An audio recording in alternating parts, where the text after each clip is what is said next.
आणि तुम्हाला खूप साथ दिली असं म्हणू शकतो आपण. खूप काही तुमचा साथ खूप दिली. विश्वास होता. विश्वास होता आपला. म्हणजे मी शेतात गेले तर एकांतात गेले का मला ते आठवत होतं, मला ते ध्यान येत होतं आणि मला वाटत होतं का म्हणजे आपल्या मागे ठाम भगवंत आहे असं माझ्या मनात वाटत होतं, म्हणून मी ते संकटाला घाबरत नव्हते. याच्यावरती सुद्धा तुम्ही एखादी गीत बनवलंय का? ज्या वेळेस माझ्यावर संकट खूप काही आलं होतं, म्हणजे खूप म्हणजे मला संकट म्हणजे सांगायला कमी पडल की मला पहिलंच तर एक तर म्हणजे असं शिंपीना पाणी चाली होतं, एवढं माझ्या जीवनामध्ये संकट मला आलं होतं. तर त्याच्यात मला कोणी म्हणत नव्हतं, माझ्या गावात पण म्हणत नव्हतं, माझे आई वडील पण म्हणत नव्हते, माझ्या सासरी पण आणि माहेरी पण कोणी म्हणत नव्हतं मला ही बाई वाचन म्हणून. तर म्हणजे आजार मला असं समजा काही मोठी अशी बिमारी नाही, पण मला नुसतं अन्नपचन होत नव्हतं. जेवलं का मला अन्नपचन होत नव्हतं. तर त्याच्यामुळं मग आपली खूप तब्येत नाजूक होऊन गेली होती आणि मी 1 वर्ष धरणीला होते.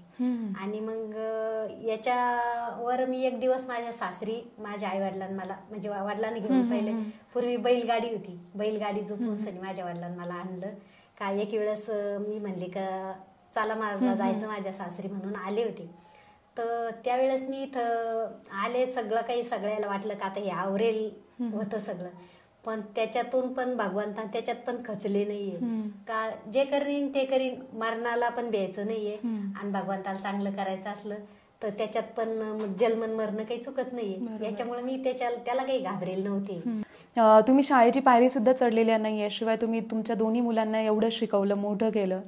आणि आजकालची जी पिढी आपण बघतो तर त्यांना शिक्षणाचं महत्त्व नाहीये. बरेच जण शाळेत सुद्धा जात नाही, सोशल मीडिया याच्यावरती टाइम वेस्ट करतात. मग याच्याबद्दल तुम्हाला काय वाटतं? म्हणजे शिक्षणाचं महत्त्व असं कळत होतं की मी शिकले जरी नाहीये, पण मला मुलाला शिकायची खूप काही इच्छा होती की ती जर कधी आपल्या वाट्याला गरिबी आली पण आपण याच्यात हार मानायची नाही, मुलाचं शिक्षण करण्याची मला आवड होती. त्याच्यामुळं मी मुलाच्या शिक्षणावर लक्ष दिलं आणि मुलाचे दोन्ही पण शिक्षण केले आणि ते त्यांच्या पायावर पण उभे राहिले. आणि याच्यात मला खूप आनंद वाटतो. पण तरुण जी पिढी आहे तर शिक्षणावर म्हणजे लक्ष द्यायला पाहिजे. पहिल्या लोकायला तरी एवढं शिक्षणाचं महत्त्व कळत नव्हतं, पण शिक्षण ना झाल्यामुळं जे माझ्या जीवनात अडथळे आले आणि येत होते तसे समोरच्याला येऊ नये कोणाला. तर म्हणजे माझ्या जीवनात असे अडथळे येत होते, त्याच्यावरती मी ते गाणं रचलं होतं एक. माझी वेळ चुकली लई ग, मी शाळेत गेले नाही. माझी वेळ चुकली लई ग, मी शाळेत गेले नाही. बालपणी खेळले खेळ त्याच्यात निघून गेला वेळ. आता कागद पाहून जीव तळमळ, ती वेळ चुकली लई ग, मी शाळेत गेले नाही. बँकेमध्ये मी कागद दिला, सही करता येईना मला. साहेब बोलू लागला अन तव्हा जीवाला पस्ताव झाला ग, मी शाळेत गेले नाही. तव्हा जीवाला पस्ताव झाला ग, मी शाळेत गेले नाही. मी चालले होते गावाला, एसटीला मी हात दिला. कंडक्टर बोलू लागला, पाटी वळखू येईना तुम्हाला. माझी गाडी हुकली बाई ग, मी शाळेत गेले नाही. माझी गाडी हुकली बाई ग, मी शाळेत गेले नाही. कारण की शिक्षण नसल्यामुळं हे असे अडथळे येते माणसाला. म्हणजे त्याच्यावरती मी या गीताची रचना केली. आणि म्हणून आपलं असं म्हणणं आहे, मी जर कुठं कार्यक्रमाला पण गेले तर मी म्हणजे मुलं मुली जर माझ्या समोर बसलेले असले तर मी हे संदेश देते की आईना साडी कमी भावाची घातली तरी चालती, वेगवेगळेच दागिने नाही घातले तरी चालते, पण आपल्या मुला मुलीवर शिक्षणाला जर कधी लक्ष दिलं तर त्याच्यातून खूप काही माणूस मोठं होऊन जातं. पण आई बरेचसे कुटुंब असे पण आहेत की ते फक्त त्यांच्या मुलांच्याच शिक्षणावरती लक्ष देतात. जेव्हा मुलींचा प्रश्न येतो ते त्यांच्या शिक्षणावरती पैसे खर्च करत नाही. त्यांना असं वाटतं की ही मुलगी आता नवऱ्याच्या घरी जाणार आहे तर मग हिच्यावरती आपण पैसे का खर्च करायचे. याच्याबद्दल तुम्हाला काय वाटतं? म्हणजे मला म्हणायचं का मुलगा आणि मुलगी दोन्ही पण समान आहे आणि जितकं आपण मुलाला शिकायचे प्रयत्न करतो तितके पण मुलीला शिकायचे प्रयत्न केले पाहिजे. आणि मुलगा जो आहे तो एकाच कुळाचा उद्धार करतो आणि मुलगी जी आहे तर ती म्हणजे दोन्ही पण कुळाचा उद्धार करते. म्हणजे ती जर शिकली सवरली तर कोणाची लेक म्हणजे अमक्या अमक्याची लेक म्हणजे अशी वडिलाचं पण नाव होतं आणि तिच्या सासरी गेल्यावर सासरचं नाव होतं. असं दोन्ही पण कुळाचा उद्धार होतो आणि तीच मुलगी पुन्हा आणखीन तिच्या मुलाबाळाला ची प्रगती करू शकते. असं शिक्षणाचं महत्व म्हणजे मला समजा मी शिकले नाही पण मला असं एक वाटतं. तुम्ही बऱ्याचशा अडचणींना सामोरे गेला, यामध्ये आर्थिकच नाही तर बऱ्याचशा अडचणी अशाही होत्या की डॉक्टर म्हटले होते की तुमचा जीव वाचणार नाही, ऑपरेशनही करावे लागले. जेव्हा तुम्ही ही गोष्ट आठवता तर तुम्हाला काय वाटतं? म्हणजे मला असं वाटतंय की ज्याला देव तारी त्याला कोण मारी, असं माझ्या जीवनात झालेलं आहे. का म्हणजे मला दवाखान्यात नेलं आणि खूप माझं दुखत होतं. दुखणं म्हणजे असं होतं का आपलं एकदमच पोट दुखायचं आणि मला अन्न न पचन होणं. म्हणजे मला असं दुसरं बिमारी काही नव्हती पण अन्न पचन होत नव्हतं मला आणि लगेच मला उलटी व्हायची आणि पोट दुखायला लागायचं. तर मला मग दवाखान्यात नेलं तर किडनी स्टोन म्हणून दवाखान्यात नेलं. आणि ग्रामीण भागात कसं असतं बाई आता किडनी स्टोन आहे एखादं औषध द्या आयुर्वेदिक काही काही असं. ते आयुर्वेदिक औषध घेतलं एक आणि असं काही उमदळलं तर किडनी स्टोन म्हणून दवाखान्यात गेले आणि माझं डॉक्टरनं तिथे गेले सोनोग्राफी केली. असं सांगितलं का याचं कमीत कमी 1-2 तासामध्ये याचं ऑपरेशन व्हायला पाहिजे, याचं अपेंडिक्स फुटायला आलं. आणि मग सोबत माझे मालक होते तर त्यानं पण खूप डोक्याला हात लावला की मुलं शाळेत होते आणि मालक माझ्या सोबत होते का आता आपण आलो कोणत्या कारणानं झालं काय कारण तर ठीक आहे म्हणे. म्हणजे मग माझ्या मालकानं लगेच मला ऍडमिट केलं आणि 2-3 तासाच्या आत माझं ऑपरेशन करून घेतलं. आणि ऑपरेशन करून घेतलं आणि त्याने सांगितलं काय काही घाबरायचं नाहीये आणि तू कोणता विचार करू नको. म्हणजे गरिबी परिस्थिती, मुलं शाळेत होती, मुलाचं शिक्षणाचं माझ्या डोक्यात टेन्शन होतं, परिस्थिती जर नाजूक होती.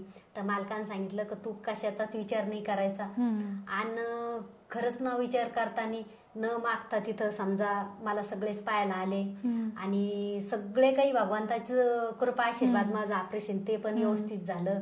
आणि लगेच मला कुठून पैसे पण घेऊन आले माझ्या ऑपरेशनचं बिन सगळं भरपावती केली. म्हणजे मला 2-3 दिवस ऍडमिट होऊन मग मी घरी आले. आता त्या संकटातून मी बाहेर पडले तर मला वाटलं आता याच्यातून मी बाहेर निघले, आता आपल्या मागं काही नाही, आता आपण चांगलं झालो. तर असं मग मुलाच्या शिक्षणावर लक्ष द्यायला लागले, थोडं काम धंदा करायला लागले तर उजूक डबल मला किडनी स्टोन झालं. असं झालंय का 1 नाही 2 नाही म्हणजे 2-3 ऑपरेशन झाली. आणि मग किडनी स्टोनचं ऑपरेशन करायचं तर मुलं आपले मोठले झाले म्हणजे तेव्हा त्याच्या पायावर उभे राहिले.